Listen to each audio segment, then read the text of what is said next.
एक बूढ़ी सास अपनी बहू के अत्याचारों से बहुत परेशान थी।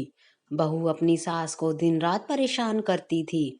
वह उसे घर में नहीं रखना चाहती थी। एक बार उसका पति 2-3 दिन के लिए बाहर गया हुआ था, तो उसकी पत्नी ने सोचा यही अच्छा मौका है सास को घर से बाहर निकालने का। बहू ने अपने किसी रिश्तेदार के साथ मिलकर अपनी सास को वृद्धाश्रम में बहाने से भेज दिया। अब बहू सास को वृद्धाश्रम भेजकर बहुत खुश थी।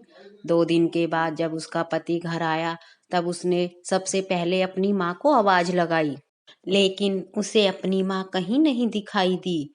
उसने अपनी बीवी से पूछा कि माँ कहाँ है, तो बहू ने बहाना बना दिया कि वह किसी रिश्तेदार के यहाँ गई है, 1-2 दिन में आ जाएगी। जब 2 दिन बाद भी माँ नहीं आई, तब बेटे को अपनी बीवी पर कुछ शक हुआ। तब उसने अपनी बीवी से दोबारा पूछा कि तुम सच बताओ माँ कहाँ है। तब उसने डर के मारे सारी बात बता दी। तब उसके पति को उस पर बहुत गुस्सा आया और उसने कहा कि तुम्हारी हिम्मत कैसे हुई मेरी माँ को वृद्धाश्रम में भेजने की। तुम्हें पता है मैं उनके बगैर 1 दिन भी नहीं रह सकता, और ना ही वह मेरे बगैर रह सकती है। बेटे ने सोचा माँ को यहाँ लाने से पहले इसे सबक सिखाना पड़ेगा, नहीं तो यह माँ को फिर से तंग करेगी। और उसे एक तरकीब सूझी। एक बार उसकी बीवी अपने मायके चली गई और अपने बच्चे को वह पिता के पास ही छोड़ गई।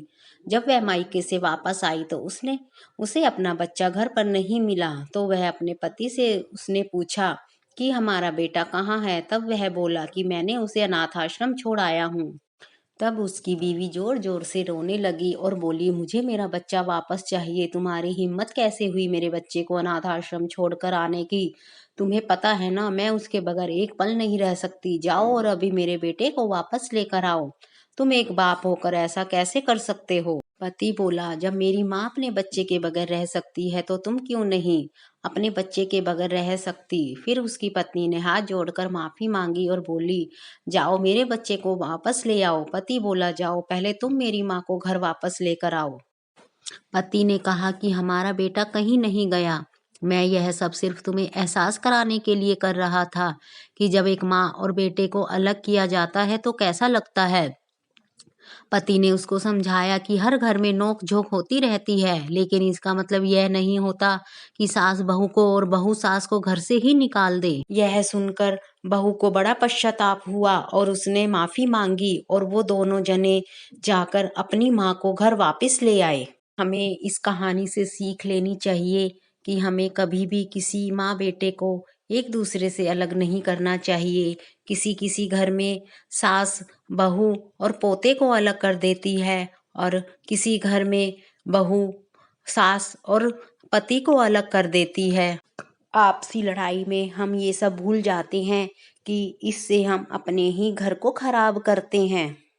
आपको इस कहानी से क्या सीख मिली मुझे कमेंट कर कर ज़रूर बताना। और अगर आपको वीडियो पसंद आई है तो एक लाइक ज़रूर करके जाना। और ऐसी ही मोटिवेशनल वीडियोस देखने के लिए आप हमारे चैनल को सब्सक्राइब कर लें।